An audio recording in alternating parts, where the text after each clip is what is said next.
Janata news ప్రశ్నించే ప్రజాగొంతుక.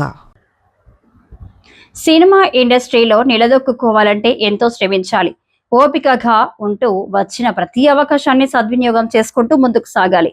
అప్పుడే success అవుతాం, మనం అనుకున్నది సాధిస్తాం. ఈ కుర్రాడు కూడా ఇదే దారిని అనుసరించాడు. తనను విమర్శించిన వాళ్లతోనే చప్పట్లు కొట్టించుకునేలా పైకి ఎదిగాడు. పై ఫోటోలో ఉన్నదెవరో గుర్తుపట్టారా? ఇతను టాలీవుడ్ లో బాగా ఫేమస్. తన మల్టీ టాలెంట్ తో తనకంటూ ఓ ప్రత్యేక గుర్తింపు తెచ్చుకున్నాడు. సింగర్ గా, మ్యూజిక్ డైరెక్టర్ గాను సత్తా చాటుతున్నాడు. అలాగే నటుడిగాను మెప్పిస్తున్నాడు. సినిమాలతో పాటు టీవీ షోలను సందడి చేస్తూ చేతులా సంపాదిస్తున్నాడు. అయితే ఈ స్థాయికి రావడానికి అతను ఎంతో కష్టపడ్డాడు. వచ్చిన ప్రతి అవకాశాన్ని సద్వినియోగం చేసుకుంటూ ముందుకు సాగాడు. ఫలితంగానే ఇప్పుడు తన టాలెంట్ తో అందరి మన్ననలు అందుకుంటున్నాడు.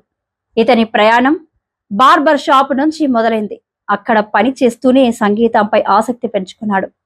గిన్నెలపై కర్రలతో వాయిస్తూ పాటలు పాడేవాడు. అదే సమయంలో సుమారు 7 సంవత్సరాల పాటు శిక్షణ తీసుకుని గజల్స్ పై పట్టు సాధించాడు. మొదట మ్యూజిక్ ఆల్బమ్స్, వీడియోలతో యూట్యూబ్ లో ఫేమస్ అయ్యాడు. ఆ తర్వాత సినిమాల్లోకి కూడా అడుగుపెట్టాడు. తన హుషారైన మాస్ పాటలతో ఆడియన్స్ ను ఉర్రూతలెగించాడు.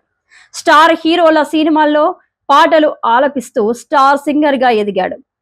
ఎంతలా అంటే ప్రతిష్టాత్మక ఆస్కార్ వేదికపై లైవ్ పర్ఫార్మెన్స్ ఇచ్చేదాకా. తనెవరో ప్రత్యేకంగా చెప్పనక్కర్లేదనుకుంటా. పై ఫోటోలో ఉన్నది సింగర్, నటుడు, బిగ్ బాస్ విజేత రాహుల్ సిప్లిగంజ్.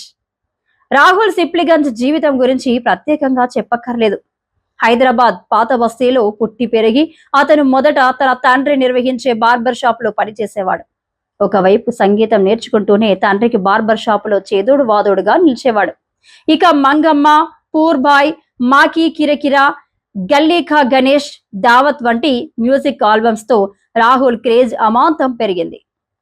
ఇక నాగ చైతన్య మొదటి సినిమా జోష్ లో కాలేజీ బుల్లోడా అనే సాంగ్ తో టాలీవుడ్ లోకి కూడా ఎంట్రీ ఇచ్చాడు తన పాత బస్తీ పోరడు. ఆ తర్వాత దమ్ము సినిమాలో వాస్తు బాగుందే, ఈగాలో ఈగ ఈగ ఈగ, రచ్చాలో సింగరేణి ఉంది బొగ్గే పడింది, రంగస్థలంలో రంగస్థలాన, ఇస్మార్ట్ శంకర్ లో బోనాలు, ఇలా పలు సినిమాల్లో హుషారైన పాటలు ఆలపించాడు. ఇక RRR నాటు నాటు సాంగ్ తో ఆస్కార్ దాకా కూడా వెళ్ళాడు.